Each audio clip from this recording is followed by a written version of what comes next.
Good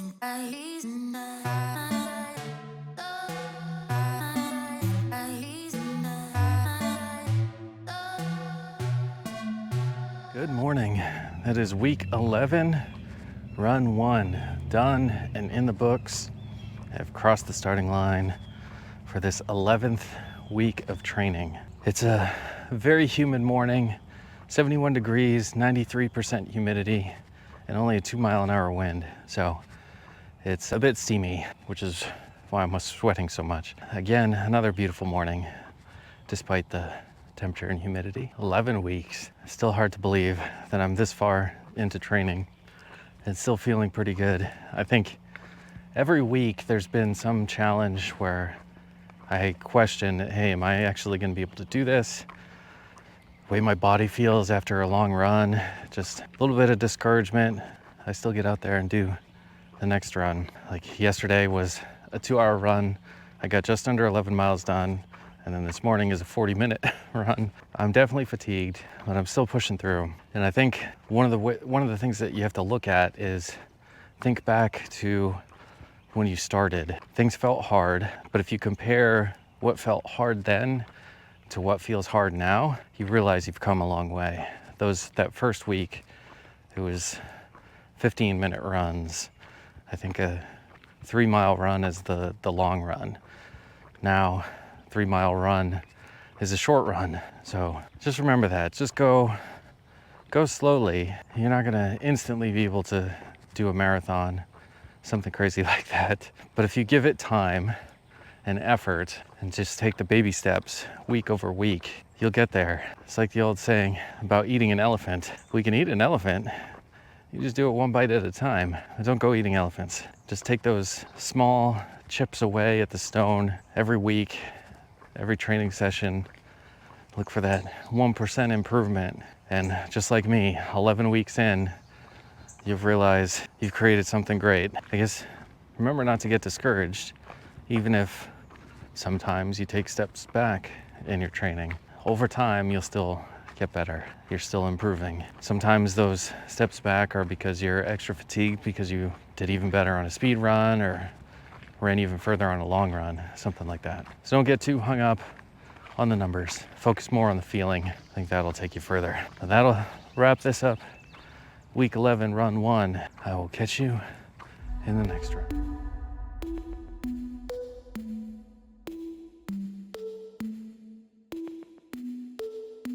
Good morning. That is week 11, run 2, done and in the books. This is a 35-minute recovery run on a cloudy and cool morning. It is 69 degrees Fahrenheit, 90% humidity, 7-mile-an-hour wind, a light breeze. Pretty good morning for a run. I find myself having to go back to something I mentioned at the start of this whole training journey. One of the tips I gave about turning whatever it is that you're doing as you're training into a habit, make it a good habit. As the weeks go on and the miles start stacking up, I find myself having to go back to that little bit of wisdom and just remember that I've made this into a habit and that knowing what it feels like to not go for a run, like the days off I have from running at the moment where I feel awkward, that's kind of that motivation to keep me going. Like I don't want that awkward feeling. So that's part of the reason I get out every morning to get the run in. Even if my body is like, come on, do we really have to do this? It's a habit at this point, so I keep doing it. I also really think the other training I'm doing as well is helping significantly. The type of strength training I'm doing and the yoga. I can remember back when I attempted this 13 years ago and how the type of training I was doing then and how I would hurt afterwards and it would seem to take a longer time to recover. You'd think I'm 13 years older now. I'm in my mid-40s, not my early 30s. You'd think I'd have more aches and pains from the runs, but I don't. I definitely am fatigued and tired, but my muscles and joints don't have that same level of strain on them as they did all those years ago. Let me just emphasize those points one last time. When you're training for something and it's going to be a long long-term training program, make sure to turn what you're doing into a habit in the early stage when it's easy, quicker to recover from. That way, when you get to the harder stages, longer runs, longer bike rides, more weight, something like that, it's already a habit. You're already used to getting up and doing it at whatever time of the day that you train. And make sure to vary up your training.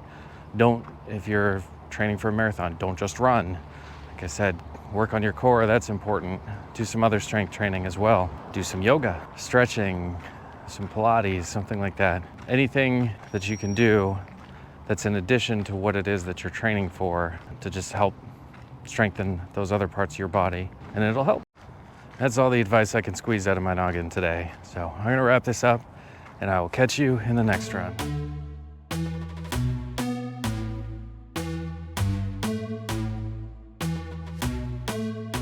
Good morning. That is week 11, run 3, done and in the books. This was a 30-minute tempo run, actually less than 30-minute tempo run. It was a 5-minute warm up and then 23 minutes of a tempo run. It's a mild but very humid morning, 72 degrees Fahrenheit, 97% humidity, 0 mile-an-hour winds. This is just a quick check-in. I've got some stuff I have to get to quickly. But yeah, this was a good run. Fast paced towards the end. I think the fact that I had stuff to do right away was a little extra motivation to run faster. But we'll be back tomorrow for run 4, and I'll see you in the next one.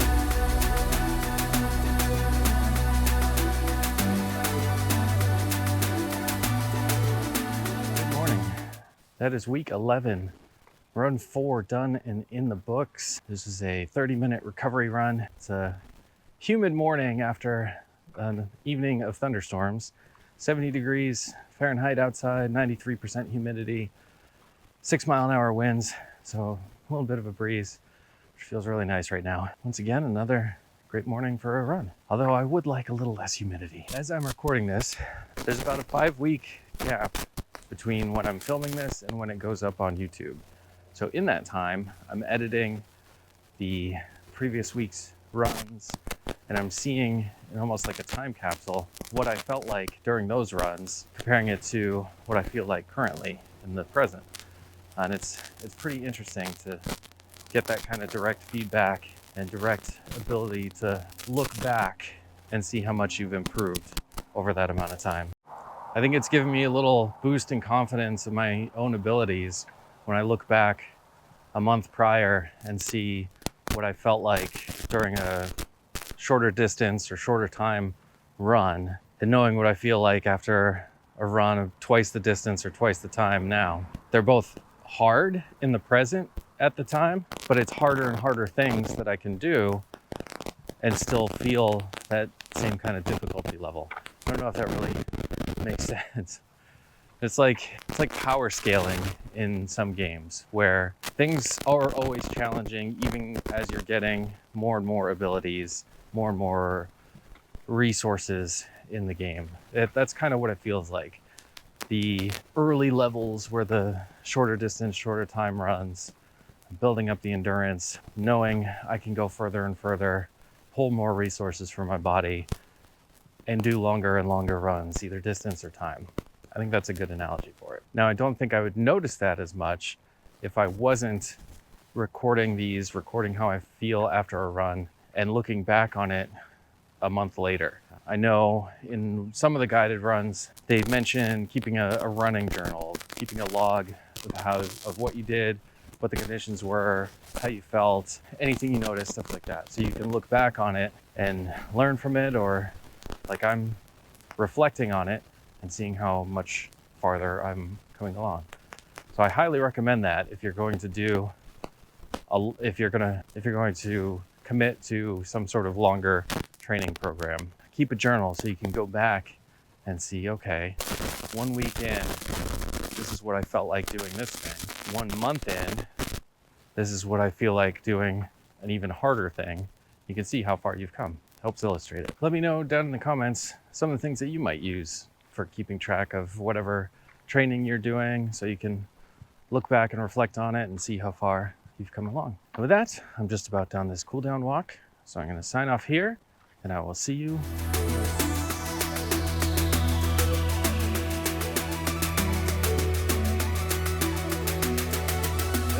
Good morning. That is week 11, run 5, done and in the books.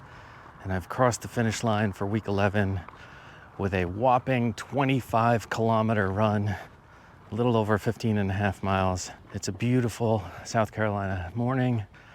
It was in the low 60s when I started, Fahrenheit.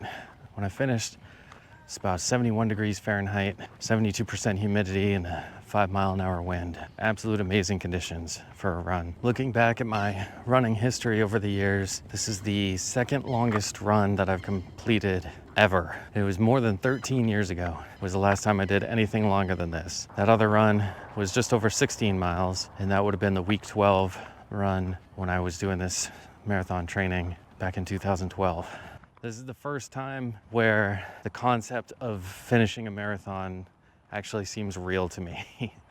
The way I felt over these 15 and a half miles was better than I felt even on the 2-hour run last week or the 13-mile run the week before. I realize there's another 11 miles that I'd have to run for a full marathon, but it seems like a reality now. I definitely need to go rest. I'm almost out of water. I've gone through 2 packets of chews. So I need to wrap this up and get home. But the last little bit of wisdom, I just want to repeat again, keep a running log so you can look back on the things that you've accomplished. And so further on down the road, you can see just how far you've brought yourself, how much stronger you are, how much more capable you are. You'll realize you can do amazing things. With that, I'm done with week 11. Looking forward to the start of week 12. Thank you all for watching, and I will catch you in the next run.